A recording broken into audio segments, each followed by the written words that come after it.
you're watching Left Foot Media. My name is Brendan Malone, and on today's video, what I thought we'd do is we would talk about 3 shocking moments in film that I still find confronting and engaging even today. All these years later, if I watch these films, the moments of shock that they contain and present, I still find them confronting, and I still find them engaging and memorable in that very powerful and confronting way that only something truly shocking can confront us. Now, for those of you who are wondering, this is not about gratuitous violence. So I'm not going to talk about some snuff film or some dodgy pic where they presented you a graphic depiction of a baby being cooked in a microwave and then people eating it for dinner or something awful like that. No. As far as I'm concerned, that sort of stuff just isn't good for the human souls. That's just pure gratuitous violence. And it doesn't serve art in any way. Gratuitous violence exists only for its own sake. It doesn't serve any greater artistic purpose. And I would also argue it is the most childish and simplistic and the lowest form of actually trying to make your film memorable to an audience.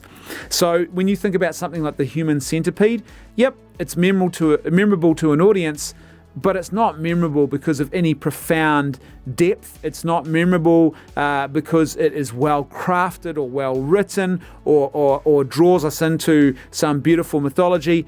It's because human beings are made into a centipede by being sewn together mouth to anus.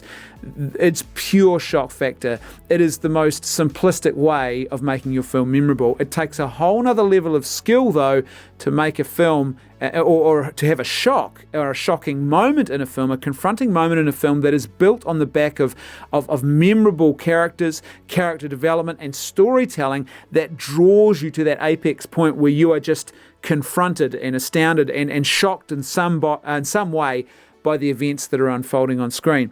So with that out of the way, let's look at these 3 films. And the first of these 3 films is Life is Beautiful.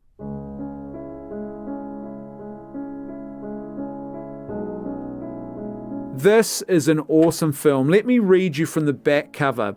An extraordinary cinematic experience no one should miss. Roberto Benigni's Life is Beautiful transports you to a world that even in its darkest moments shines a light of hope and joy. And this is a film that back in '98 was nominated for 7 Academy Awards. It won 3 of them. It won Best Actor, I think it was Best Foreign Film and Best Dramatic Music Score. And this was before the Academy got politicised. This really is a good film. It is absolutely well worth watching. But what I find shocking about this film is one particular moment. Now, let me give you a little bit of the plot so you can understand. This is a story about a man who finds himself in a concentration camp, a Nazi concentration camp, as a prisoner. He's in that camp with his son, and it's about how he turns this experience into a game on purpose to try and protect and shield his son from the evil of what that camp is all about. And for me, when I'm not doing this, I do a lot of engagement and speaking in the area of bioethics and bioethics issues. And so this period of history and what the Nazis did in those camps is something that I have studied and read widely about. And so for me, it just carries an extra bit of weight whenever I see a visual depiction of those events. There's something different from just reading about them to actually seeing those things depicted on screen, to see the dehumanization of the Nazi regime, because it wasn't just acts of violence that were done against another person, and it wasn't just the fact that human persons were being dehumanized. It's also the systematic way in which they carried this out, and also the way in which so many people engaged in widespread moral cowardice and turned an absolute blind eye or were complicit in what was going on under that regime. So there's something very confronting about that. But in this film, the most confronting moment is not really, or for me anyway, it's not really the images of the concentration camp that are presented to us. Instead, there's one particular moment in this film where Roberto Benigni is at a dinner party that's being held in the camp, and he has the job as one of the waiters. And prior to that, he's formed a bit of a relationship, or a bond, if you like. He's a pre-existing relationship with the concentration camp doctor, and it's really a bond over riddles. And he asks him to solve riddles. They sort of trade riddles. And then they're at this dinner party, and this shocking moment comes at the very end of the film. It's towards the very end of the final act. And all of a sudden, this concentration camp doctor deliberately knocks his napkin off the table as if he's dropped it, so that Roberto Benigni will have to come over to see him. And then when he comes to see him and he's bending down to pick it up, he whispers in his ear very seriously that he needs to speak to him. And so they meet up just a little bit later on at this dinner party event over by the fireplace. And this whole thing is built up with the seriousness that this man is, he's about to help him. He's about to do something good in the midst of this darkness. And then all of a sudden, there is this shocking realization that Roberto Benigni's character gets, and we as an audience get, when we realize that, no, this serious thing that he wanted to talk to him about was that a friend of his had sent him a riddle and he couldn't figure out the answer. And so this concentration camp doctor needed this Jewish prisoner of war simply to answer this question for him, to, tell me what the answer to this riddle is. And there's this sort of dawning realization, and it's a profound moment in this film when Roberto Benigni's character realizes, it's so well acted, he doesn't say anything, it's all in the facial expressions, that this man does not care about him. He is not interested in anything good for him. He simply sees him as an object for his own gratification. And then to make the dehumanization even worse, the doctor then gets angry and starts complaining very loudly and very strongly about how awful it is that he can't figure out the answer to this child's riddle. And he's saying that to a man who is a prisoner in a Nazi concentration camp. And he's comparing his life and his minor unhappiness, if you want to call it that, and not being able to solve a riddle, there's a comparison effectively being made. And you realize how self-centered and egotistical this man is. And just to top it all off, he's also a doctor. He's the one person who has signed a Hippocratic oath, who has always sworn that he will act with non-malfeasance, I will do no harm, and with beneficence, I will act for the benefit of my patients.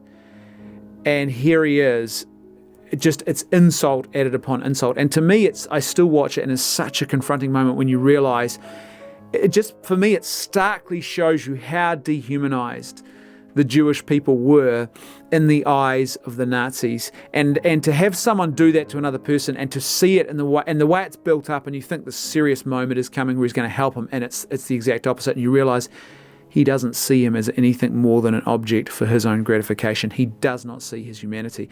And it's a simple thing, it's not graphic, but man, it's just so powerfully impacting. And if you haven't seen the film, as I said, you should watch Life is Beautiful. It really is a beautiful film. The second movie is The Mist by Frank Darabont, the great Frank Darabont.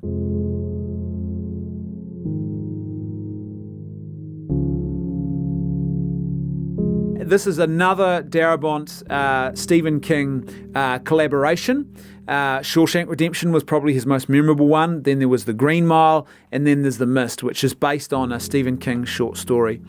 And Darabont took Stephen King's short story and he added an ending to it that wasn't in the original short story. And that ending was so good that Stephen King told him, I wish I had thought of that myself. It really is. And that's where the shock and the confronting moment in this film comes. And unfortunately, I'm going to have to spoil this one a little bit if you haven't seen it. But I think most people have probably seen it by now. If you haven't, you might want to skip this bit and maybe go away, watch the film, and then come back later, because I'm going to have to talk about the ending, because that's where the shock is found. One thing I'll say is, don't be put off by the TV series. If you saw the TV series and you haven't seen the film, the TV series was awful. This is excellent. It is such a well-told story. It's not perfect. It's got its weaknesses, but it's a great film. So let me give you the basic gist of the story. What you've got is a group of people in a small American town who, we're never told why, but the indication is that perhaps the local nearby military base, has opened up a portal to another dimension, and this mist has come out of the portal and it has enveloped everything. You cannot see through the mist. It's basically almost like being in a nighttime fog, and it's enveloped this whole town, and there's no way of escaping it. And the worst bit is that in the mist, there are these awful creatures and monsters that will kill you. So you can't go outside. So basically, in a nutshell, you're stuck. You can't go out into the mist because it'll kill you. And you've got a group of people who end up stuck together in a small supermarket in this town. And the mist has enveloped them. They can't go anywhere. And basically the paranoia starts ramping up. And the fear really starts to set in. And they start doing some very, very crazy things. And so a group of people who are in this convenience store, they decide that the best plan is to get the heck out of there. And so what you have is Thomas Jane, who is our main character. He takes his young son, who's a young boy, with him. He takes another woman and an elderly couple with him as well. They're not a couple, but they're a man and a woman, elderly man and woman. And they flee, they run. First of all, they have to get to the vehicle, and they run out, and they make the decision to flee to the vehicle in the mist. They get in the vehicle, his Jeep, and they just drive, and they take off. Now, the Stephen King story ended with them just driving off into the mist, and that was that. Frank Darabont changed the ending of this film. And what happens is they get to a point where eventually they run out of gas. So there's 5 of them in this car. They're now on the side of the road. They're in the mist still. They've got no more petrol. They can't drive the car anywhere. They have a revolver with them. The revolver has 4 bullets. There's 5 of them, only 4 bullets. And they decide, effectively, to have a murder-suicide pact. So what happens is the father will shoot his son, and then he will shoot the other 3. And then to commit suicide, he will climb out of the vehicle and he will start screaming and yelling, I guess, waiting for one of these big monsters to come and take him. The way this is shot is just, to me, it's just very memorable filmmaking. We get the scene where we're inside the vehicle and it's just, there's this stillness and the silence. You can hear everything as if you're actually in that car with them. And then they all agree that they're going to do this, or Thomas Jane is going to do this to them. And then we pull back and we see the shot, this wide shot from outside the vehicle. The vehicle is sort of raised slightly as if the camera's a bit lower in the frame. And then you hear the bang, bang, bang, bang of the gun, and you see the flashes, happening from inside the vehicle. And then next thing, we're back inside the vehicle again, and Thomas Jane, who is now covered in the blood of these people, or the blood spatter from these people that he has killed. They are various, they're dead in the car around him, and he just falls into hysterics and screaming and just in a hysterical way, as I imagine someone in the situation probably would likely to be. And then he gets out of the vehicle and he starts screaming, for the monsters to come and take him. And then we hear this rumbling noise, and then there's a particular piece of music that Frank Darabont chose for this that is just so perfect. And the music starts, and here comes the noise. He looks up, and we see him looking with sort of this weird, stunned look of uncertainty. And then the mist begins to clear, and through the mist comes army trucks with survivors on the back, and army vehicles and tanks and soldiers who are part of the cleanup team who are cleaning up the last of these creatures. And basically, this is safety. It's all over. And in that instant, Thomas Jane realises what he's done, and he falls to his knees in absolute despair, just screaming out. And the music, the crescendoing of the music, everything is just perfect, as these soldiers are coming past him and these survivors just looking and sort of kind of surprised, what's that man doing? And we all know what he's just done. We all know what's happened, and it is truly shocking. When I watched this the first time, I watched it with my wife, and she didn't like it at all. And I don't know too many females who do. I know a lot of blokes who don't like that ending. And to be fair, this is not a feel-good movie, but this is one of those movies where the shock is actually designed on purpose to make you think. And for me, it's a very, very powerful cinematic metaphor for what the fog of suffering and what the fog of fear can actually do to people. It can cause them to lose all perspective, to fall into despair, and to do extreme and awful things, including, in this case, committing, mass suicide. And when you think about the film and you go back and think about it again, this is an ending that stays with you for several days after you watch it the first time. But when you go back and think about that ending again, you realize they didn't need to actually do this. They were sitting safely within that vehicle. They had not seen a monster in a while. There was no indication of immediate threat or immediate danger. They could have sat in that vehicle potentially for a couple of days, if not, at least for hours on end. But they didn't. They immediately went to the suicide option not long after the vehicle ran out of petrol. And you realise, man, if only they had waited. If only they hadn't given in to despair. Now, Frank Darabont talked about the fact that for him this film is really about the whole 9/11 Iraq invasion thing. But it's so much bigger than that. This has an application across the board to all of the human experience and the way in which the fog of suffering and the fog of fear can truly cloud our judgment. And it is a truly confronting moment in the film. Look, if you haven't seen it, because even if you've just heard what I've said and you haven't seen the film already, it's just such a well-crafted moment in cinema that you'll still be impacted by it. It still impacts you. And as I said, to this day, when I watch this film, the impact and the shock of this is still very, very real. The third and final film is none other than Downfall.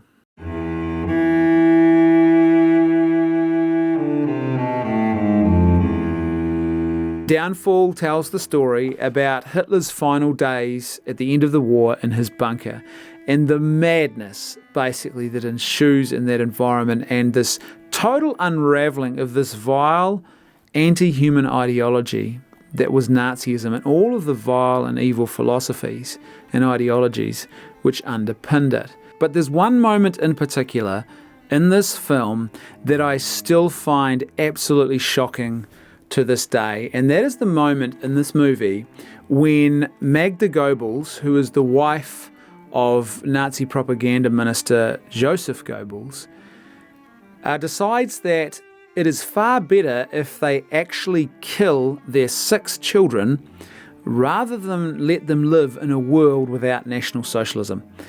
It is just absolutely shocking. I think for me, several of these things are quite visceral. So, for example, Life is Beautiful and The Mist, there is a parental component in this. So for me as a father, and I noticed that after having children, when we started having our kids, going back and watching these films again, the impact was a lot greater, I think, than before we'd had kids. But in this film in particular, Downfall, I think for me it's probably one of the most shocking moments in cinema for me. Because here you have the situation, and the way it's filmed, it just... They don't try and ramp up the shock. There's no jump scares. It's just the sort of very matter-of-fact way it presents it that really adds to the awful confronting nature of the evil of what was going on there. And really the willingness to even murder not just innocents, but their own children for the sake of the ideology. And so what happens is Magda Goebbels gets the doctor in Hitler's bunker to mix up a sedative that she gives to all of her children before they go to bed that night. And so they will slip into a sedated state, an extra deep sleep that they obviously can't be woken from. And then she goes in once they are asleep in this, having taken this sleeping pill concoction, this medicine that they drink. She then goes in there and she takes 6 suicide capsules, the cyanide capsules, and she goes around one child at a time. She opens their mouth, puts the capsule in the back teeth, and then pushes their jaw together to crush, so that the 2 teeth come together and crush the cyanide tablet and kill each of her 6 children. There was one other child who survived the war. He was from a previous marriage that she had had, and by that stage, in 1945, he'd been captured by the Allies, so he was a prisoner of war at that stage, but he survived. But all 6 of the remaining children that she had with Joseph, they were killed. And what makes this so confronting for me is the fact that not just a parent could do this, she just does it to her own children, one at a time. Boom, boom, boom, boom, boom, boom. The whole thing from way to go. It's just truly barbaric. And it's not just the fact of that happening, and it's not just the fact that her husband, Joseph Goebbels, is basically an absolute moral coward, or certainly the way he's portrayed in Downfall. And he goes along with that, But effectively, he gets his wife to do the killing, and he doesn't say anything. And you get the impression from what's presented in this film that he is kind of uncomfortable with this, but he's just a total moral coward, and he's so clouded and blinded by the evil of this evil ideology that he's just willing to even go along with the murder of his own kids. And on top of all of that is the fact that it's their mother. The sort of probably the key source of emotional nurture and care in the life of a child. And this mother is brutally murdering in absolute cold blood 6 of her children because she can't bear to live in a world without National Socialism. And it's just so evil, not just the act itself, but even the fact that they'd so much lost touch with reality and with what is good and true and beautiful. They were so disconnected from it because of the evil of this ideology that they wouldn't even let their children live. Like, it would be one thing for the two of them to say, well, okay, it's all over, the Allies are coming, we've lost, we're just going to commit suicide now. Because, you know, that would, you could sort of, I think you could understand that. It wouldn't be good, but you could understand the context of something like that happening. You could say, okay, these people were nuts, not insane, but they were insane with evil. And so it would make sense that they would do something, you know, that they would end this absolute reign of terror and evil ideology on such a vile and self-interested and unbeautiful and brutal note. But to then take the next step and say, we're also going to kill our kids, I mean, just, like, it's just awful that they wouldn't even think, okay, well, maybe we'll take ourselves out of the equation, but we'll leave our children to see what they can make of it. But to actually take their children with them, it's just, and I still watch that, and particularly, as I said, once we started having children, that scene just became all the more shocking for me about what it represents and the way it's done. It's not overstated, it's not done for shock, it's not done for gratuity, it's just so matter of fact the way it's filmed, and I think that just makes it all the more confronting, and it's still confronting to watch that scene today. So there you go, that's my 3 films that I still find shocking, or they contain shocking moments that I still find confronting and shocking and engaging, even to this day, all these years later when I watch these movies. As per usual, I'd love to hear your thoughts, so please let me know what you think in the comment section below. And if you like the content I'm creating and you'd like to see more of it, then please consider financially supporting the channel. The links for how you can do that are found in the video description below. Thanks for watching. See you next time on Left Foot Media.